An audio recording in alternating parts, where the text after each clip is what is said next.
Hello, welcome you back for this sessions with respect to the fluid power systems. The first what we are discussing is with respect to the transmission of the power at the static and as well as the dynamic state. A hydrostatic system uses the fluid pressure to transmit the power. The hydrostatic deals with the mechanics of the still fluid and uses a theory of equilibrium condition in fluids. The system which creates a high pressure and through a transmission line and a control elements. This pressure drives the actuator, either it may be in the case of the linear or it may be in the rotary motion. The pump is used in a hydrostatic system for a positive displacement pump. An example for the pure hydrostatic is to transfer the force in the hydraulic line. As we know that there are in the systems where the transmission of power is taking place, either it may be in the case of the static condition or it may be in the dynamic condition.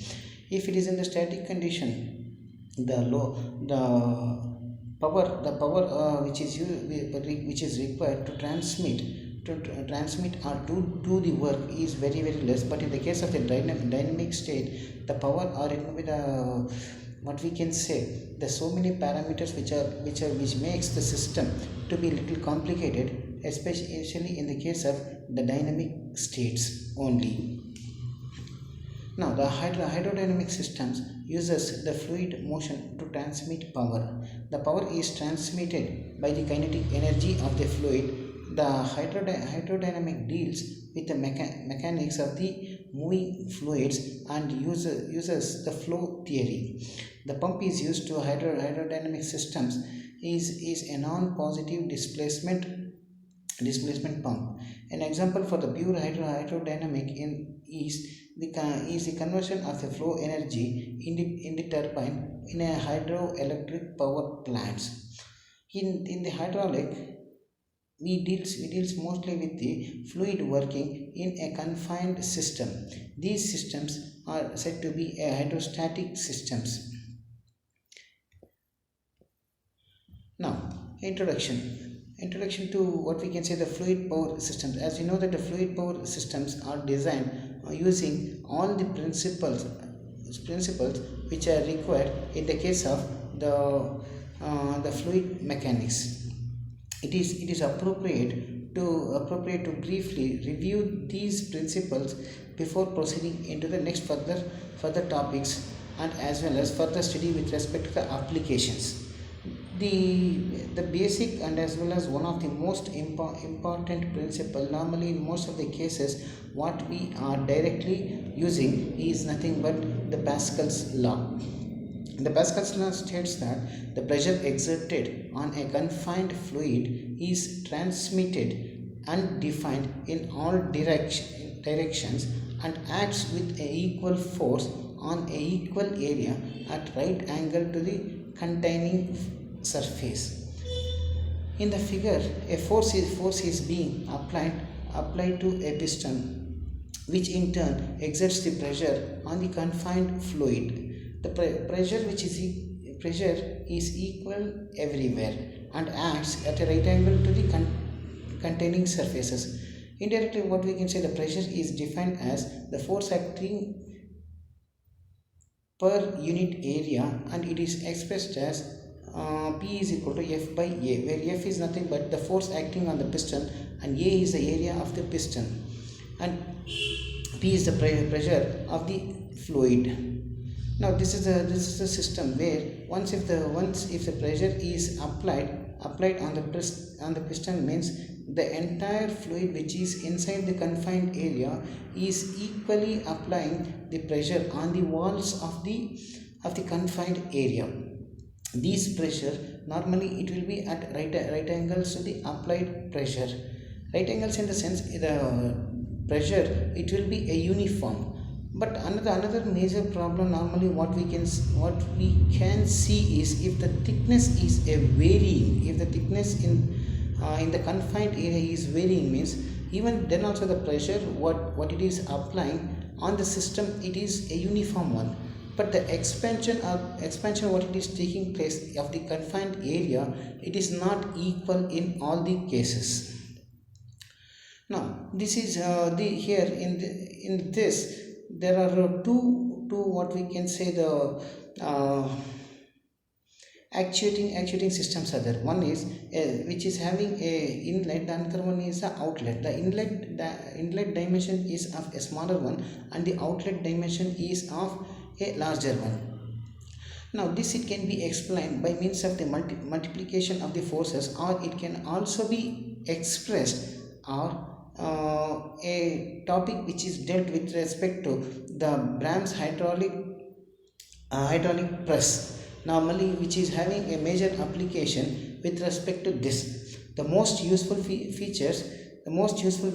feature of the fluid power in the easy with which it is able to multiply the forces. This is the accomplished by using an output of the piston that is larger than that of the input piston.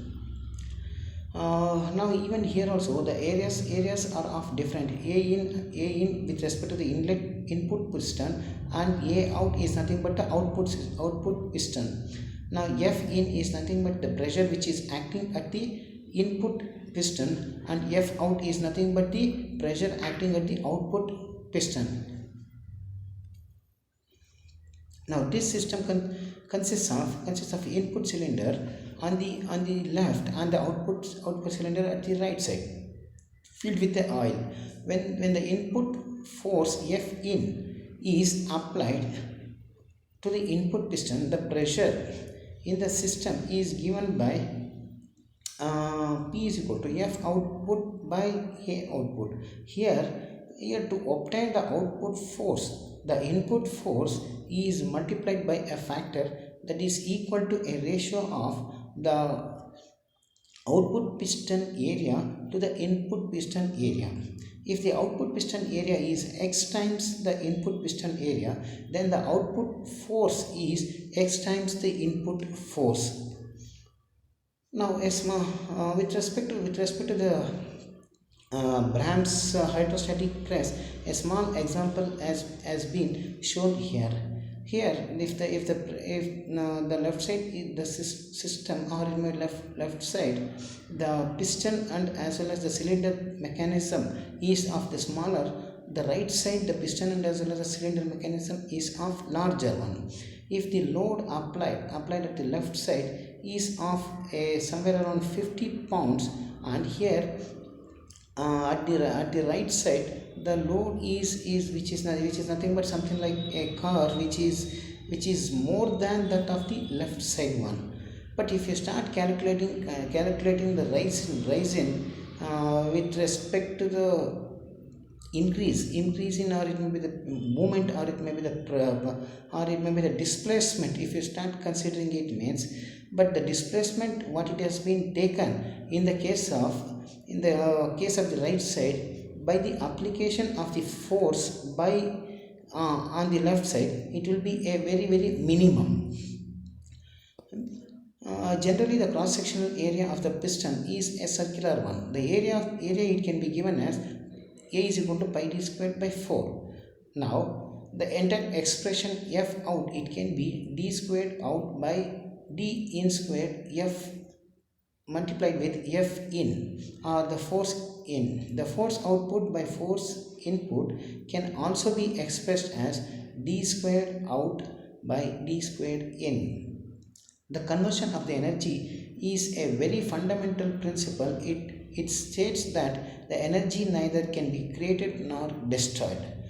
At the first side, the multiplication of the force as depicted in the previous figure may give a impression that something small is turned into a big one.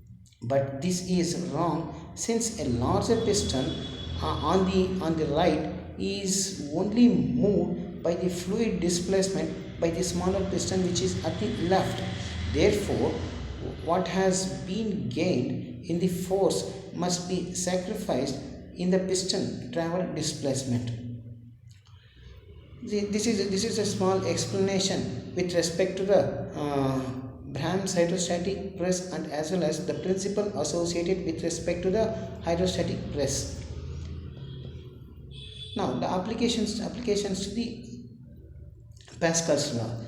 The Pascal's law finds numerous examples and as well as applications in our daily lives. Examples with respect, either it may be the automobile application, or it may be hydrostatic brake systems, or it may be hydraulic jacks, or it may be a hydraulic press, or even in the case of the hydraulic machines also.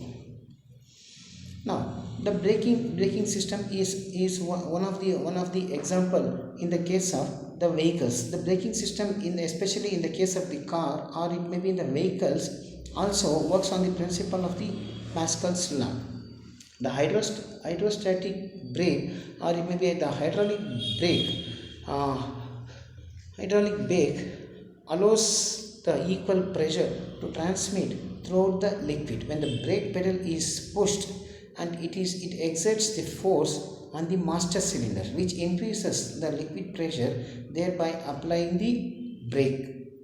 The liquid pressure is transmitted equally through the liquid in a metallic pipe. Normally we used to call those pipes as a hose pipes to the piston and as well as the cylinder. Due to the increase in liquid and as well as the pressure, the piston and the cylinder will start moving inside the cylinder outward portion by applying a brake in the brake drum, and the force of friction between the brake pad and as well as the brake drum stops the wheel. See, this entire explanation is shown by a schematic diagram where the driver is applying a pressure on the pedal. Once if he starts applying the pressure on the pedal, that pedal in turn is applying a pressure by the piston by the piston which is in the master cylinder, and the fluid which is there in the master cylinder starts flowing into the brake drum. Once if it starts flowing into the brake drum, indirectly there the pistons which are there inside the brake drum will start moving outwards. Once if it starts moving outwards, the same pressure is exerted on the brake shoes. Once if the brake shoes starts moving up, these brake shoes will start applying the pressure over the brake drum. Indirectly, what we can say, the entire vehicle will stop.